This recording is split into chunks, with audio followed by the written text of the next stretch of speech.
एक दिन की बात है। निधि सुबह पार्क में टहलते हुए जा रही थी, तभी उसे एक रोती हुई बच्ची मिली। निधि ने उससे रोने का कारण पूछा तो लड़की ने बताया कि वह जिस गुड़िया से खेल रही थी वह इसी पार्क में कहीं खो गई है। निधि ने उस बच्ची को उसकी गुड़िया ढूंढ लाने का आश्वासन दिया, जिससे वह बच्ची चुप हो गई। निधि ने गुड़िया ढूंढने के लिए समय मांगी और फिर दूसरे दिन गुड़िया लाने का वादा करके वहां से चली गई। पर गुड़िया ना तो निधि को मिली और ना ही उस बच्ची को। निधि ने गुड़िया की तरफ से एक काल्पनिक पत्र उस बच्ची को लिखी और जब वह बच्ची पार्क में गुड़िया पाने की आशा में आई तो निधि ने वह पत्र उस बच्ची को पढ़कर सुनाया। पत्र इस प्रकार था, कृपया रोना मत, मैं समय समय पर उस गुड़िया के बारे में तुम्हें खत लिखती रहूंगी, बस तुम रोना मत। अब निधि रोज उस खोई हुई गुड़िया की तरफ से काल्पनिक पत्र लिखने लगी और लगभग रोज ही उस बच्ची को पढ़कर सुनाती, जो कि यात्रा का काल्पनिक वर्णन हुआ करता था। निधि ने इस काल्पनिक लेकिन रोचक वर्णन ने उस बच्ची को रोने नहीं दिया। वह खुशी खुशी अपनी गुड़िया की घुमक्कड़ी के किस्से सुनाने लगी। अब वह खुश रहने लगी।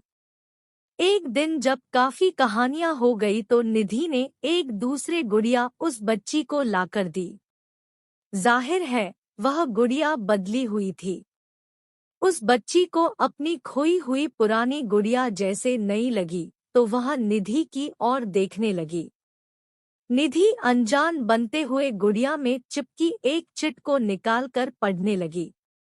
उसमें लिखा हुआ था, यह मैं ही हूँ, तुम्हारी वाली गुड़िया जो पार्क में खो गई थी। दुनिया भर की लंबी यात्रा की वजह से मैं थोड़ी बदल गई हूँ। बच्ची को इस गुड़िया और निधि पर विश्वास हो गया। वह गुड़िया लेकर घर चली गई। वर्षों बाद जब वह बच्ची बड़ी हो गई तो एक दिन वह अपनी अलमारी में कुछ ढूंढ रही थी तो उसका ध्यान उसी गुड़िया पर गया जो निधि ने उसे दी थी। बचपन की बातें याद करके वह हंसने लगी। उसे सब समझ आ चुका था कि निधि ने कैसे उसका मन रखा। उसे उस गुड़िया पर फिर प्यार आने लगा।